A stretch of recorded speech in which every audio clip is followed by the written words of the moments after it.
What if I told you that one of the simplest things in your house, a light bulb, could actually teach us a huge lesson about our entire modern economy? Well, this is a story about some seriously incredible engineering, a secret conspiracy, and one tiny light that has just refused to go out for over 100 years. So this is it, the Centennial Light. It's hanging in Fire Station number 6 in Livermore, California. It was put up and switched on way back in 1901, and get this, it has never been turned off. For more than 120 years, its quiet little glow has turned it into a local legend and, really, a global engineering marvel. To really get your head around that, just think for a second about what this one little light bulb has outlasted. It shone right through the invention of the car, 2 world wars, the entire space race, and the birth of the internet and the digital age. It's literally a light from another time, still burning away in ours. Back in 2015, this little bulb officially passed 1 million hours of operation, and it's still going. So you gotta ask the obvious question, right? How is that even possible? I mean, the bulbs we buy today, we're lucky if they last a year or two. Well, the answer isn't some forgotten magic or alien technology.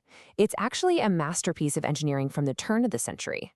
Just a perfect storm of smart design choices and the right materials, all working together to create something, well, something nearly immortal. Okay, so here's the secret sauce. First, its carbon filament is about 8 times thicker than what you'd find in a modern bulb. Second, it runs on an incredibly low 4 watts, so it barely gets hot and doesn't put itself under much stress. And this is the big one. It's been on continuously. It has completely avoided the shock of being switched on and off, which, it turns out, is the very thing that kills most light bulbs. But what's really amazing is the material of that filament. It's carbon, not the tungsten that came later. See, carbon has this really unique property where its electrical resistance actually goes down as it heats up. That prevents that violent jolt of current you get when you flip a switch. It's just a fundamentally more stable, more gentle way to make light. And this is where the past and the present just collide. On one side, you've got a vintage ad from the Shelby Electric Company, the folks who made this bulb, and on the other, a super modern microscopic image from Sandia National Labs analyzing that exact same kind of carbon filament. So the secrets of its long life, which were once just a matter of good craftsmanship, are now being proven by modern science. So let's be clear. This wasn't an accident. It wasn't some kind of fluke. This bulb has lasted for more than a century for one simple reason. It was engineered from the ground up with durability as the #1 goal. And this is where the story takes a sharp turn. It stops being a cool science mystery and becomes something much more troubling. If we had the knowledge to make things last this long, over 120 years ago, why does it feel like everything we buy today is designed to be disposable? The answer, it turns out, has a name: planned obsolescence. And in a wild twist of history, the light bulb industry is the very place where this whole idea was first put into practice all over the world. Okay, so picture this. It's 1925. The world's biggest and most powerful light bulb companies, and we're talking household names here: Philips, Osram, General Electric. They all met in secret in Geneva. They formed a global supergroup called the Phoebus cartel with one goal: to control the entire market. And the cartel's #1 rule was, honestly, it's shocking. They all agreed to deliberately engineer products that were less durable just so they could sell more of them. Before this, it was common for bulbs to last 2,500 hours, maybe more.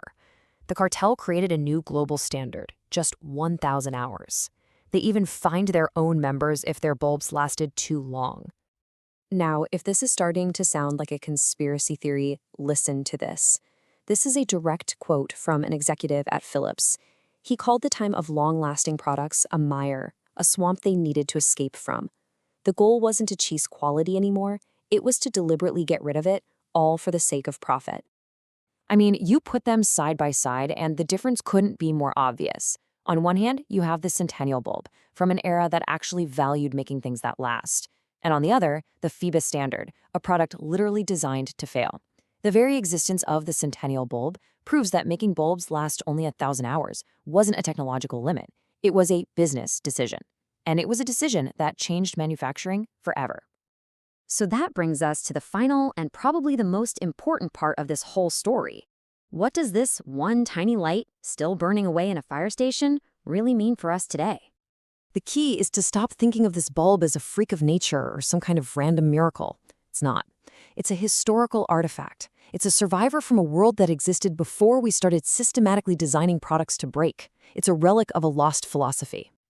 It's really just this powerful, glowing piece of evidence.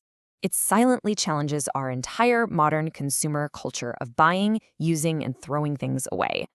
It's a quiet but constant reminder that we once knew how to build things with the intention of making them last a lifetime.